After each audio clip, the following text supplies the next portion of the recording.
So alright guys, welcome to LapoteeTV YouTube channel, the only YouTube channel that brings you interviews with African personalities here in the diaspora. Hamburg to be precise. And today once again I'm here with another important personality here in Germany, in Hamburg.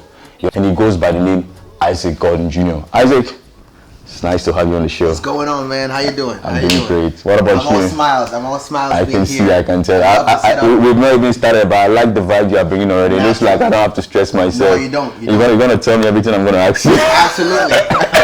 The things that I would want you to know is what I'm going to tell you. Okay. But I love the setup. It's great to be here on LapoteeTV. Okay. And I've been seeing the things you've been doing, you know what I'm saying? So just want to give you big ups. Appreciate keep going and keep it pushing because the community needs this as well, you know what I'm saying? And the fact that you're out there, trying to push and gather content and create this platform for information for people to be able to identify one another and people in the diaspora that are also working and doing things is really, really cool. So I appreciate it. Yeah, big ups. That's good. Yeah, so like the man said, the man is all about music. Anything that's got to do with music, once you find yourself here in the diaspora, Hamburg to be precise, the man to contact is Isaac Gordon Jr. But Isaac, tell me, we'll get right into all that music stuff. I want to know you. I really want to know a couple of things. Like, why are you smiling? I'm just cool. I'm all smiling. I have to be honest with you. The first time I met you, I realized you were kind of different from the typical African or typical Ghanaian or typical West African. You have a different form of vibe altogether, and I want to ask, even though I know you are Ghanaian, how come you are so different from the other Ghanaians out there? I grew up in North Africa, and most of the family also lives in the U.S. So I'm pretty much very versatile when it comes to different cultures, or these three cultures. Okay. Yeah, I started speaking Twi, or I learned to speak Twi when I got to Hamburg. Okay. And so far, I think I'm doing well. Okay, all right. It's not the best yet, but I think I'm doing well. Even the way you are saying tree, someone will say you sound like most of the kids born here, Oh, but I think everyone has, the way that they resonate to whatever kind of language and how they choose to, to connect with whatever culture that they find themselves interested in. So, with the Ghanaian culture, it's very interesting. It's getting popular right now. It's one of the most trending places and spots to be at. Investments, businesses are booming. The music scene in Ghana is amazing, and I'm really having my eyes focused on that side of that area as well. Yeah. It's good to know that, but we'll talk later about Ghana. How did this whole music thing came to you? So,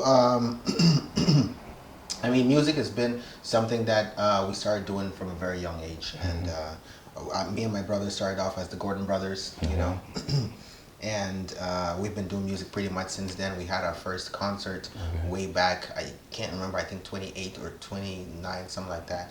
And it's been something that we've been part of. So we got into production, working with different artists from different places with different languages as well.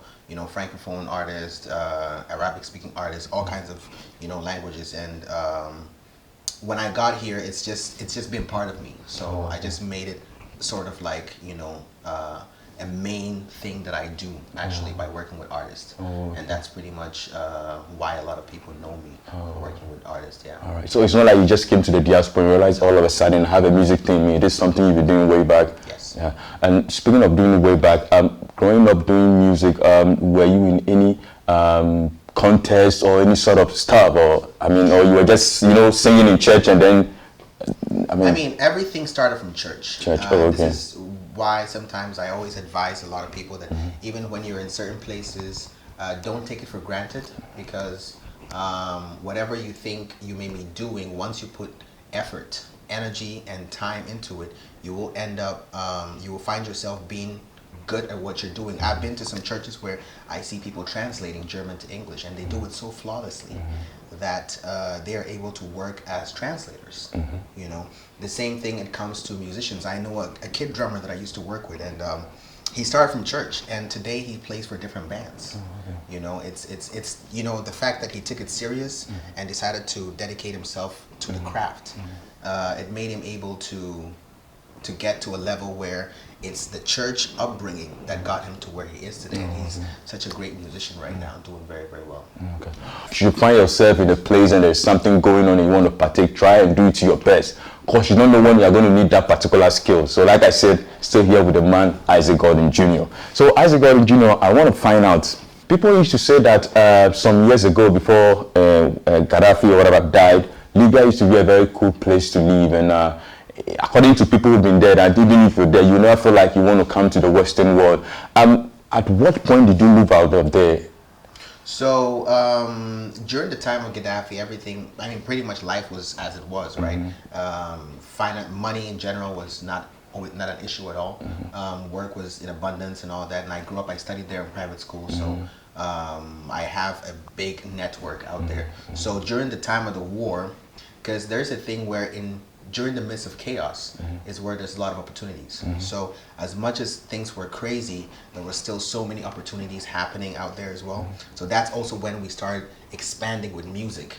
Expanding because we have a non-profit over there called We Entertainment, and we did a lot of cultural development programs for the youth.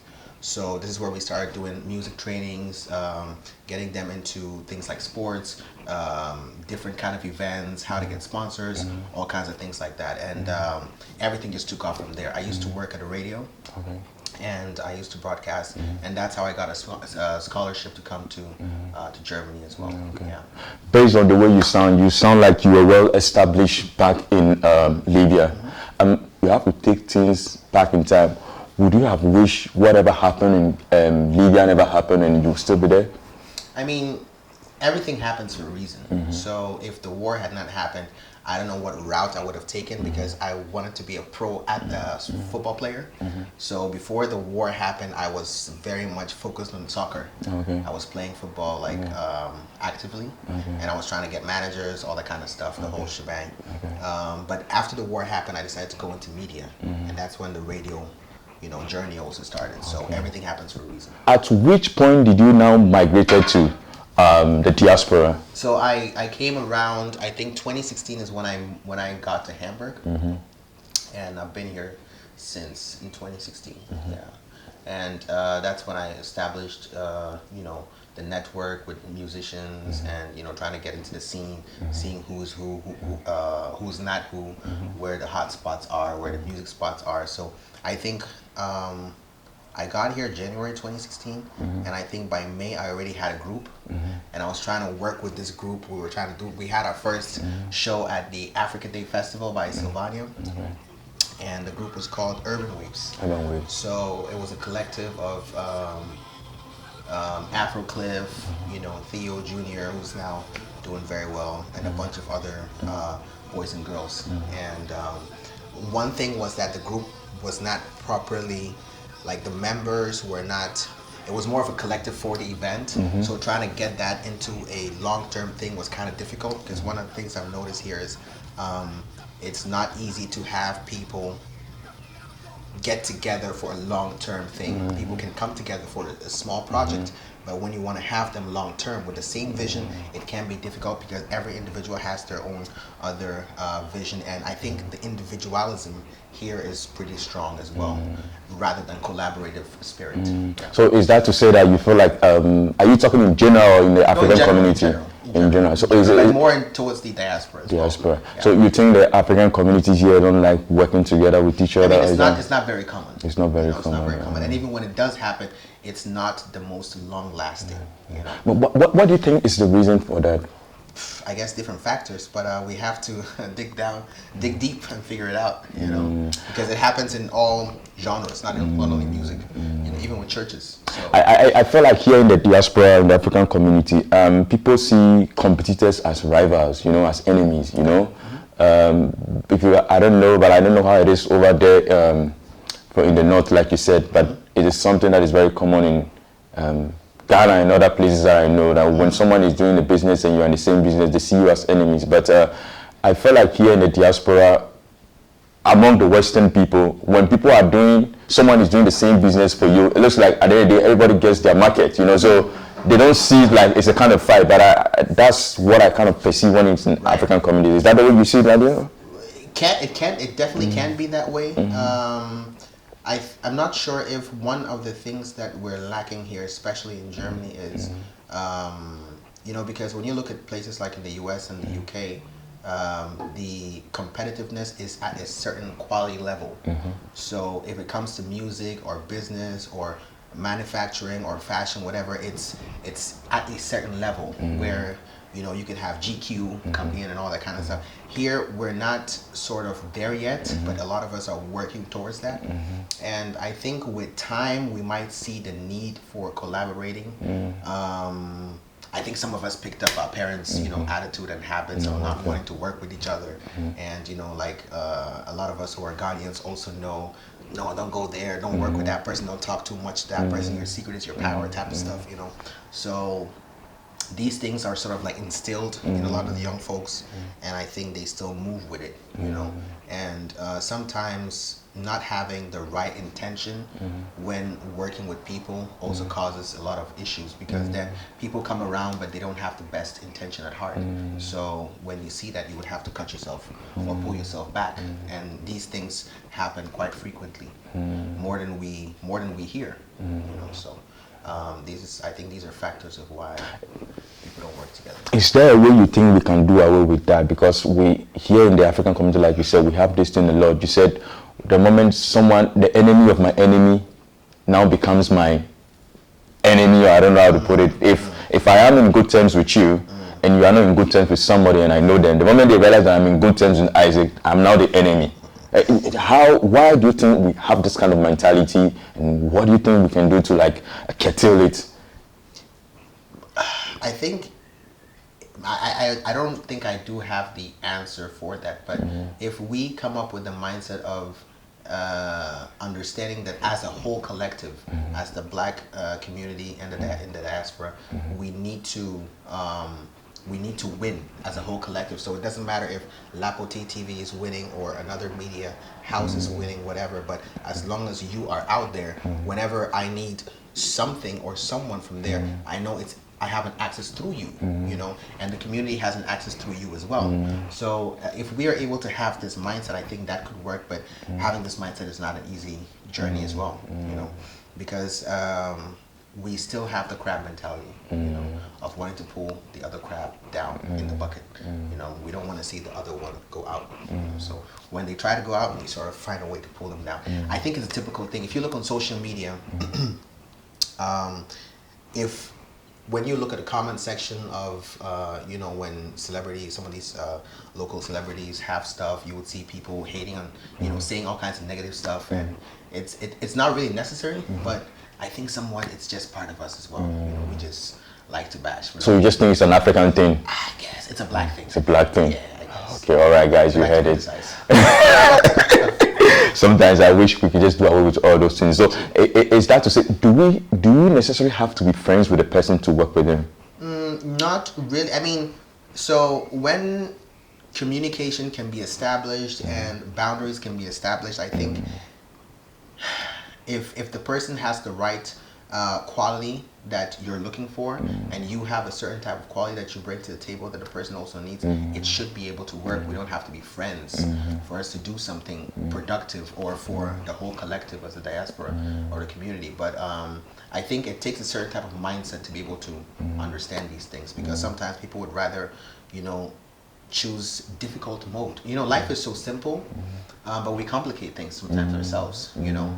So there's an easy mode in life, there's an average mode, there's a difficult mode. Sometimes we like to pick difficult mode and do things ourselves, you know, which is a struggle. But I guess sometimes also the environment, the circle that you have may not be the most supportive, so you have to do it, you know, however you can. Yeah.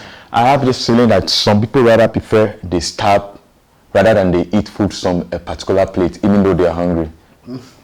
Well, it's true. I keep saying there's a lot of people out there that says they are artists, they are doing one or two things stuff, but I believe if you are in the industry and you do something, there's a need for you to appear on platforms. Do you see it like that people, artists, need to go on platforms and have conversation, let people get to know them in depth?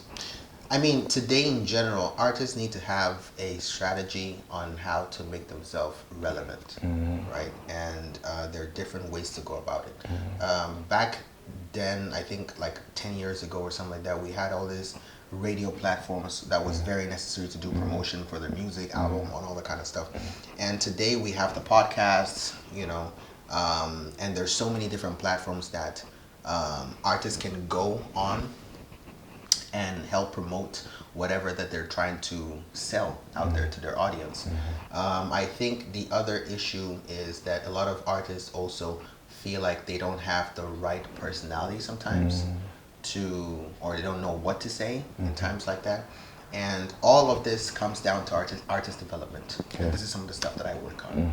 You know, how do you pose in an interview? How do you answer questions? How do you have conversations? You know, how do you sound relatable? How do you when do you start selling your music? You know, all kinds of things like that. So this is pretty much things that we help guide and prepare artists to get ready for. Yeah. All right, guys. So like I keep saying, this is LapoteeTV, Lapotee YouTube channel, and I'm here with the man Isaac Gordon Jr. I forgot to mention he's the CEO of Farm Session Studios, where they manage artists. And like he's saying, if you are an artist, one of the things that you have to know, there's a need for you to appear on platform. It's all part of the act. But I guess some people don't understand. I guess because these days we have this social media, everybody feels once I can create my own Instagram and do my thing, and that's enough. You see, and I feel like that's the problem. You see it that way? I mean, it is true. To a large degree, it can be enough based on the kind of content the artist puts out. You know, so you have artists like in the U.S. right now. We have, I mean, there's so many artists here as well, but there are different artists that have ways that they brand themselves, and sometimes the audience find a way to engage with them through that. So finding the best niche for yourself and having the audience or the market, you know, understand who you are and why you are the way you are is different. Like you have guys like Little Uzi, you know, they look different, they have this different way of dressing and all that. You have the sexy reds and stuff. It's very different. It's outlandish, it's provocative, you know, but this is what makes them stand out. This is what so they just find a way to brand them. They get some type of popularity, and they get a team, they get managed as well, and they find ways to get bookings as well. So with that being said, they start looking for platforms to go showcase themselves or to have more of the personality revealed out there, because a lot of people know them as just the artist, you know. So in these platforms they can be more relatable, they can have simple conversations, people can get to know who they are, the type of personality they have, and all that kind of stuff. All right. You seem to have gotten yourself well integrated into the system here, and I just want to find out, I just want to ask you, has it got anything to do with how you came here? Because that is one of the challenges we have most of the times. Like recently I was here with a young lady and we had a conversation here. She's doing quite well for herself, but I realized it is very difficult for most Africans that has got something positive doing back home when they come, for them to be able to find themselves in a certain position, because one way or other it looks like the system does not allow that. But you are different. Is it because of the way you came into the system? Can we attribute it to that? Yes and no. Okay. Because I do strongly believe that if you're persistent about what you want to do, you will not settle, I guess. Okay. Right? So regardless of what life throws at you, you will always find a way to achieve the vision that you have for yourself. Yes. You know, and it may not be easy. Sometimes it may take time, but losing focus can be very destructive and can be very demotivating, and also can be frustrating, you know. So staying on focus regardless of how tough it may look like, regardless of, you know, the hurdles that may show up, and deciding that this is why I'm here, this is what I want to achieve, is really important. So regardless of how people arrived and all that, I think, because there are people who arrived in the most craziest ways, you know, and they are doing well. That is one out of I have heard refugees that are even in politics right now, you know, here. Let's call a spade a spade. It was back in the days that when an African comes to the diaspora and they visit home, they don't paint the real picture of what it actually is like over here. And like I said, once again, let's call a spade a spade. Someone coming here on a scholarship versus someone coming here with a 1-week visa. How do you expect someone do you think both of them will be able to find their feet on the ground immediately? No. I think this would be challenging. This would definitely be challenging. But I think once they find themselves here, they would, it will be challenging. So we can say to a large extent that the fact that you've been able to done this much for yourself has got something to do with the way you came in. You came with a scholarship. Probably it might be a 2 years, 3 year scholarship. You still have a visa. You don't have to worry about stuff like my visa is dead. Someone will tell you, look, when you work, you have to watch your back and all those things. I say yes and no because it has to do also with mindset. You know, if someone arrived with a 1-week visa or whatnot, the mindset that they have coming here would allow them to move in differently than other people. So they would move in ways, because I've heard of stories where people came and they decided to learn the language as fast as possible. I know a girl who's been here for I think in a year, and she is at a B2 C1 level that she's able to teach at in a beginner's German. So it comes down to mindset as well and how determined they are. But then here come my question again: how did she came in? She came on a 1-year visa or 1-month visa, 1-week visa? Because we all know when you find yourself in a situation like I'm saying, and you have to think about certain things. Even like I keep saying, sometimes when you come to the country, the one who harbors you, that you stay with, can tell a lot about how things are going to go with you. That's what I'm saying. So, yeah, I guess you're right. Yeah, anyway, we can't delve too much into that, like I said. So, still here with the man Isaac Gordon Jr. Now, Isaac, let's talk VAM Session Studios. Why do you decide to start the VAM Session Studios when you came here? Okay, so my agency is called Revamp Management. Okay. And the concept behind Revamp is more or less trying to curate live music events for artists. That's one of the main concepts for Revamp, right? So we started off in 2019, but then Corona came. No, it was 2020 actually, when Corona first started. And we did, several events, but then as the Corona got intense, we had to hold off for a bit. And I think trying to get sponsors and funding was a little challenging. So I got pretty busy with other stuff during the last couple of years, so I wasn't able to focus entirely on that. But as of last year, I decided to, to make this home studio comeback, right? And this is where I started working with the artists from the home studio and redoing the sound, new release music. So basically I would reproduce the sound and I would have them perform live, and behind the scenes we'll work on them and how they should, how the vocal should be and how they can, sound more live and more authentic and all that kind of stuff. And I would just play keys on that. And right now I'm actually working on bringing back the events. So yeah, we're sorting that out. So if I get you right, it was first from organizing events to now, but now doing a home studio thing. Right. So the curation of the live music events is necessary because I consider myself a live musician first of all, and I do love live music sounds, right? So the whole purpose is when an artist has an EP release or an album release, we would be like the official platform where you can hear the live version of whatever EP or album that's released, right? So in a way, almost like the Tiny Desk version, here in Germany or in Hamburg, is pretty much the concept of what we're trying to do.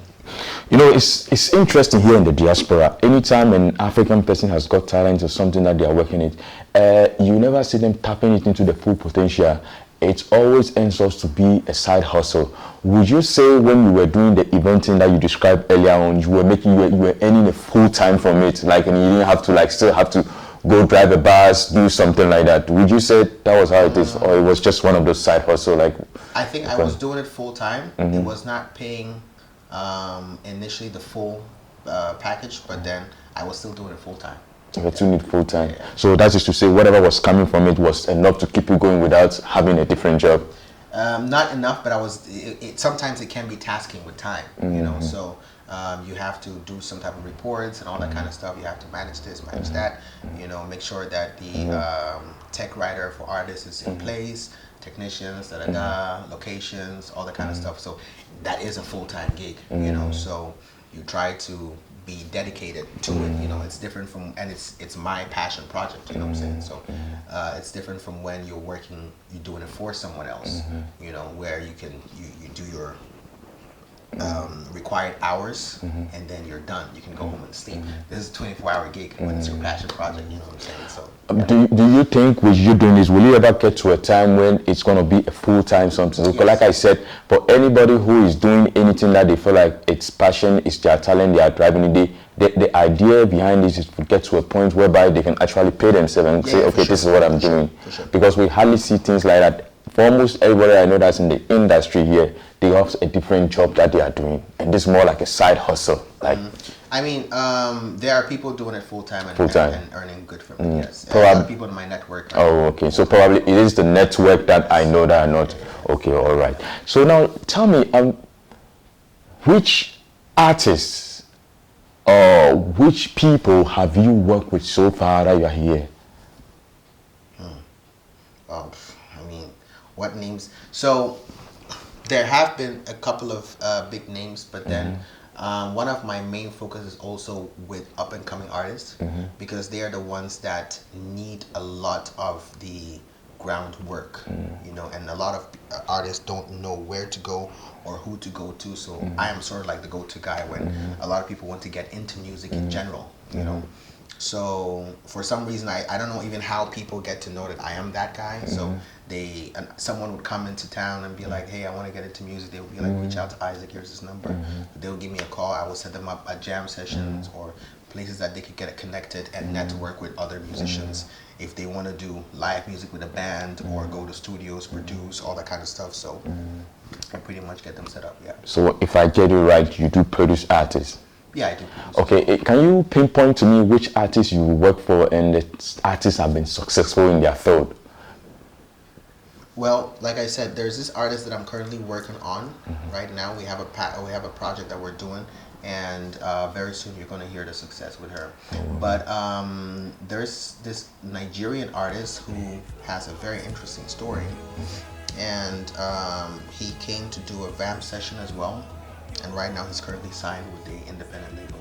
And he just had his new music video released. So called Close to You. So if I get you right, that was somebody you work with. Yes. This is one thing I've noticed. I feel like people that are in the industry here don't like to pay for things. Do you have that kind of feeling? People sometimes, it could be different reasons, but then some artists are not very serious as well. You know, and we encounter these kind of people a lot. You know, they're the people that, you know, they create the hype. They love to call themselves, hey, I'm a creative artist. I make music and all that. But it's something that they just say, and sometimes they do it as a hobby. And then you have artists that are dedicated. They are ready to push hard and see it through regardless. They want to give their 110%. Till the end, and if it doesn't work out, they can say at least they tried. You know, you have those kind of artists too. So those artists are in search of the right people, the right team, and then they will invest in when they see that it makes sense. Yeah. Okay. As a producer, if I am an artist and I'm coming to you and I want to invest, I expect you to be able to put me there. Like I'm saying, so if you say someone come and they want to put everything and see whether it works, it doesn't work, it shouldn't be a gambling. Because if someone is coming to a producer and you say you're a producer and I know I can sing, probably of course I'm coming to you because I need a couple of things. So how do you make sure that someone who comes and give you the hard-earned money and they say they are a musician, can I use the word, they are going to blow to a certain level and they will not feel like, oh, I just come to pay these tons of money to Isaac. I could have just sit home and use Fruity Loops. Yeah. Well, Fruity Loops is also a great software. Okay. A lot of artists use Fruity Loops as well. There are so many great talents that did not make it. Amazing voices, amazing songwriting skills, amazing rapping techniques, but they did not make it. Amazing instrumentalists, but they did not make it. It's a big industry. It's very saturated right now, and the industry in general is in search of certain qualities, you know, and these qualities change over time with the trend.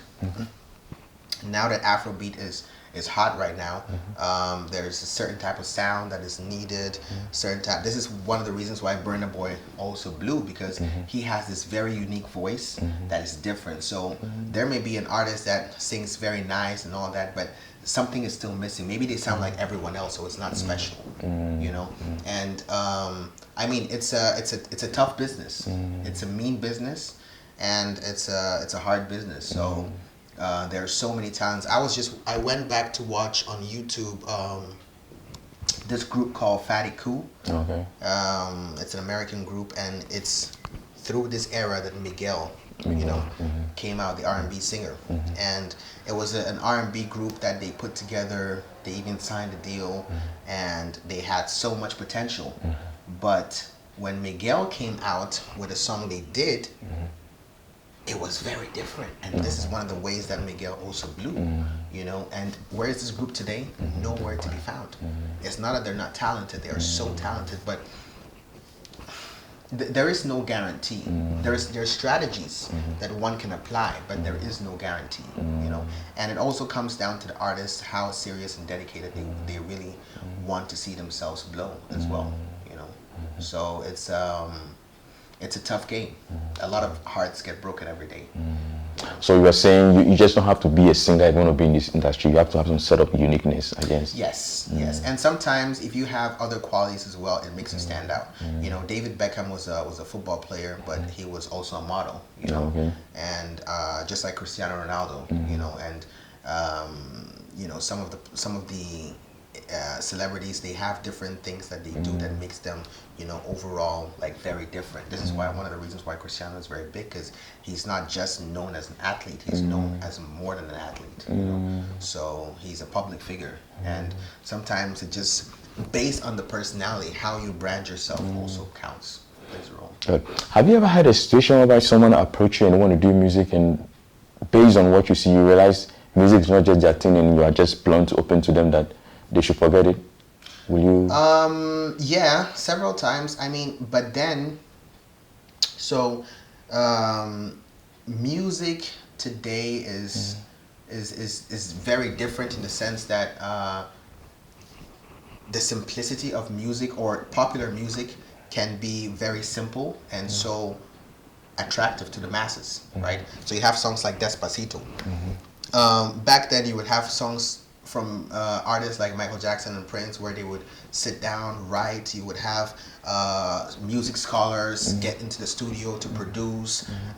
They would have sleepless nights trying to create these productions and stuff like that. Despacito is a really simple song, but it's one of the biggest songs in the world right now.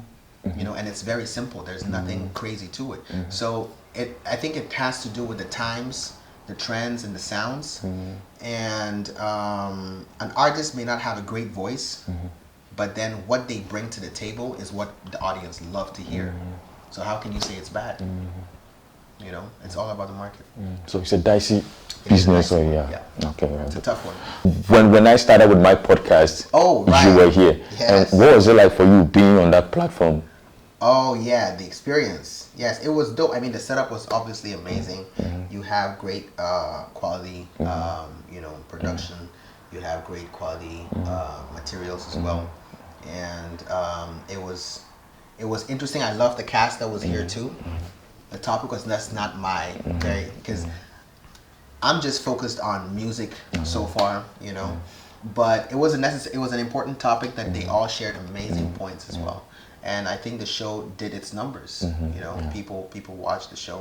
I heard feedbacks, so it did its thing. I heard feedbacks as well. You know, it's interesting. Someone was saying to me, like, I was going to love lashes, like, oh, the guy there is not saying much. That is expecting to say much, and that goes back to what you were talking about. It looks like someone was even telling me that looks like you have a lot of ex issues, and that is why you definitely not say anything on the topic. Is that what seems to be the case?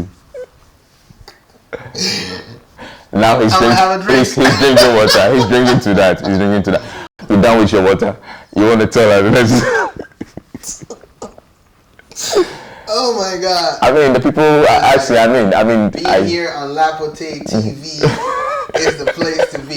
Listen, if you think you can walk out here free without him asking you certain questions, you're lying bad. Oh, I guess they want to know, and the least you could do, as anyone that you find yourself in the industry, like I keep saying, you have fans. Right. And there are certain times, there are certain things that your fans need to know.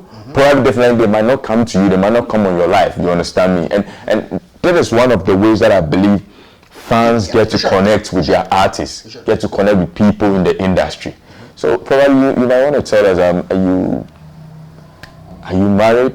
Are you dating? Are you, it's very interesting. I'm asking you, people in this industry most of the times have access to meeting people. That's true. But sometimes you find one or two guys that are not settled, and you go like, these people are sociable. So then what makes someone in the industry who is used to meet a lot of people not settle?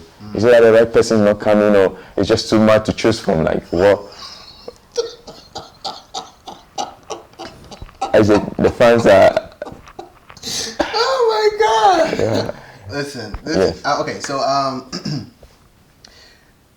when it comes to public figures or people that are in the limelight, per se, or people that are in general, out there doing different kind of things, it is true that people do want to get to know the personal stuff as well.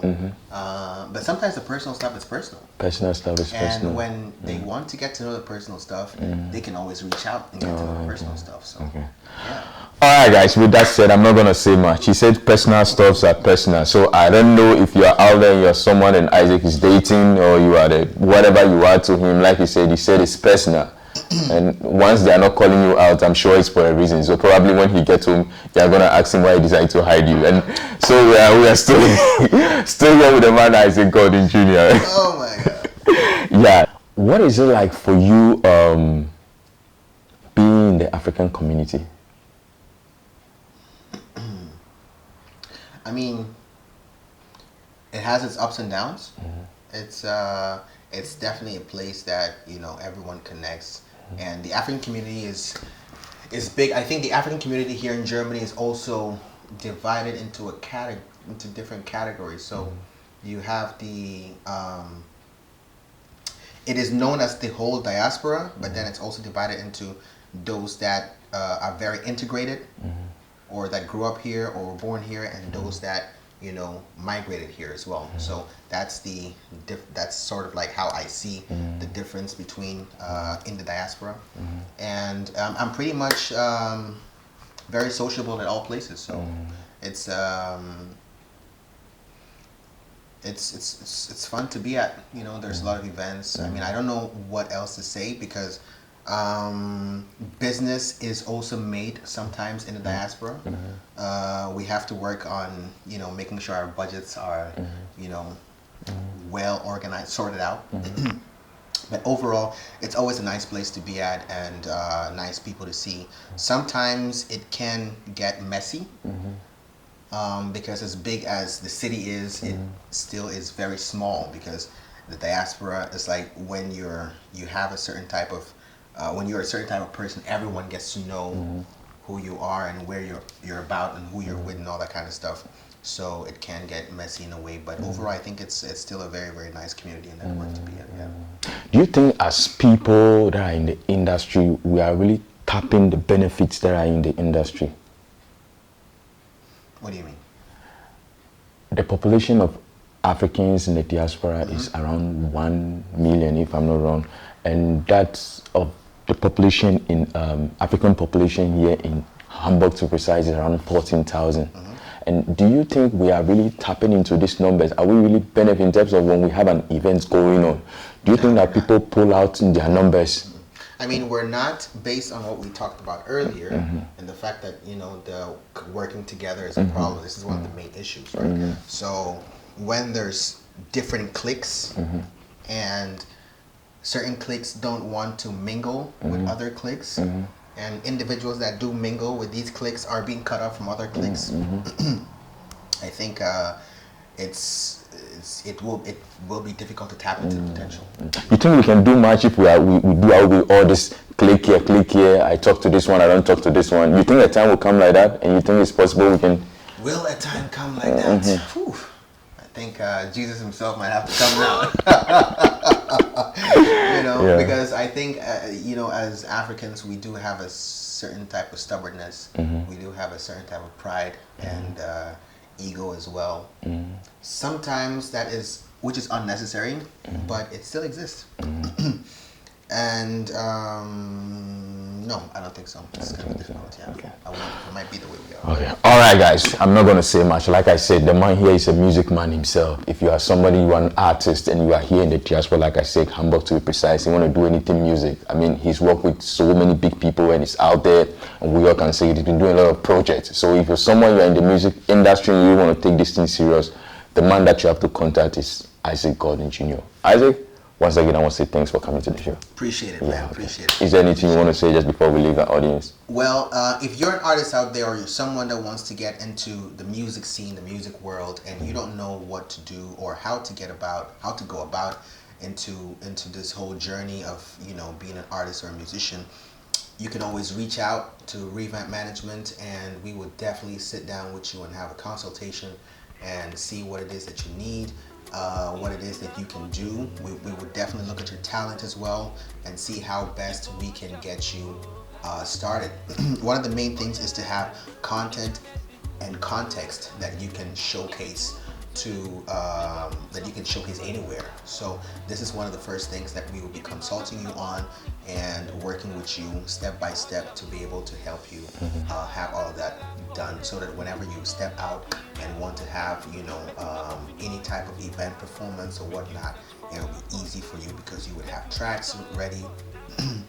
You would have the know-how of how to hold the microphone and perform on the stage and engage an audience and all that. So just reach out. We're here for you.